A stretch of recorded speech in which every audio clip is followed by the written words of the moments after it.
Assalamualaikum warahmatullahi wabarakatuh. Salam jumpa kawan-kawan subscriber dari Dakwah Ulama 41.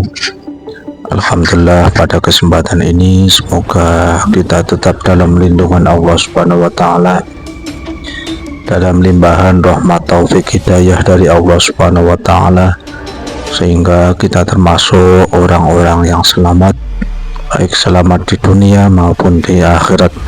Amin amin ya rabbal alamin. Oke kawan-kawan yang kami cintai, pada kesempatan ini kami akan menceritakan tentang kisah dari Ghusli atau Kiai Haji Douglas Toha Yahya menurut dari pengakuan Gus Ikdam, pengasuh Pondok Pesantren Mambaul Hikam sekaligus pendiri Majelis Taklim Sabilut Taubah. Gus Ikdam berbela sungkawa atas wafatnya Kiai Haji Douglas Toha Yahya atau lebih dikenal dengan Ghusli Jamsaren Kediri.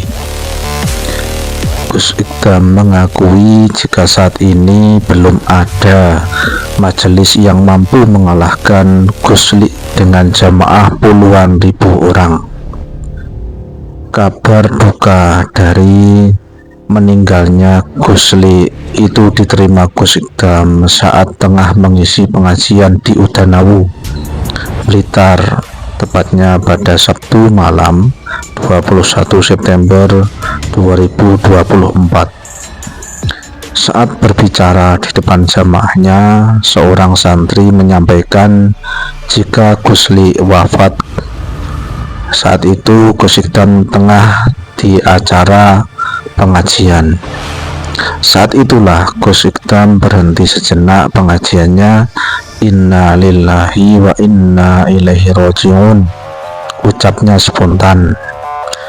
Gus Ikdam juga menceritakan sosok Ghusli yang dianggap sebagai aulia ilah atau kekasihnya Allah.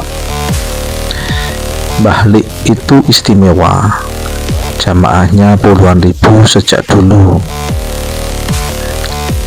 Jauh sebelum Majelis Sabilut Taubah muncul, pengajian Ghusli sudah ada. Berbeda dengan pengajian Gus Ikdam yang modern dan banyak melibatkan anak muda, pengajian Ghusli menyasar masyarakat di desa-desa. Di Kediri belum ada majelis apapun yang ramainya mengalahkan pengajian Ghusli, kata Gus Ikdam. Karena pengajian Ghusli ini emang puluhan ribu banyaknya. Materi yang disampaikan juga sangat sederhana dan disebarluaskan dengan cara konvensional. Warga yang tidak berada di dekat panggung memilih mengolor kabel untuk menyambungkan pengeras suara hingga beberapa kilometer. Penampilannya juga sederhana, tidak seperti saya, kata Gus Ikdam.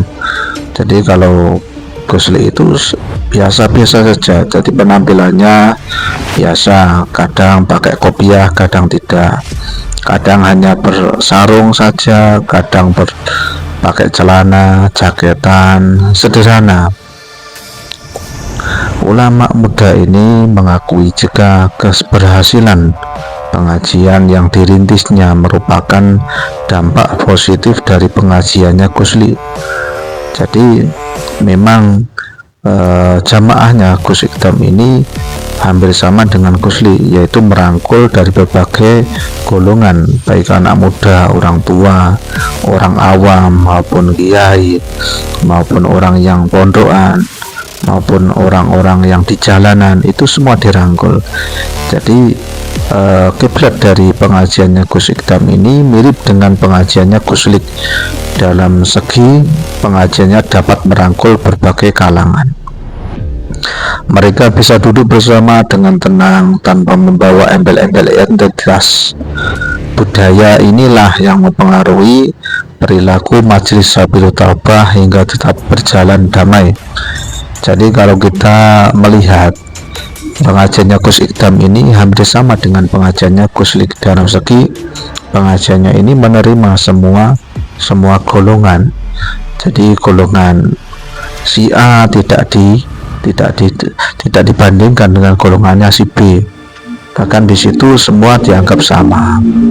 Maka dari itu marilah kita mencontoh dari apa perilaku dari Ghosli Gus Idam, yang mereka itu bisa merangkul berbagai kalangan, tidak membeda-bedakan antaranya si A dan si B, si kaya dan si miskin. Ingat, kita itu di dunia ini adalah makhluknya Allah, yang semuanya ini sama, yang membedakan adalah taatnya. Jangan sampai kita merasa suci, jangan sampai kita merasa tinggi hati, karena kita semua yang mempuji atau yang menilai adalah Allah Subhanahu wa Ta'ala.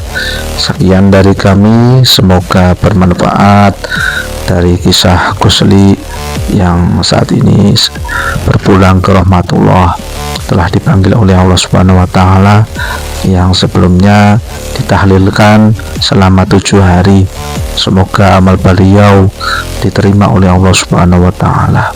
Kita mendapatkan barokah dari Ghosli, kita diakui dengan jadi santrinya Ghosli.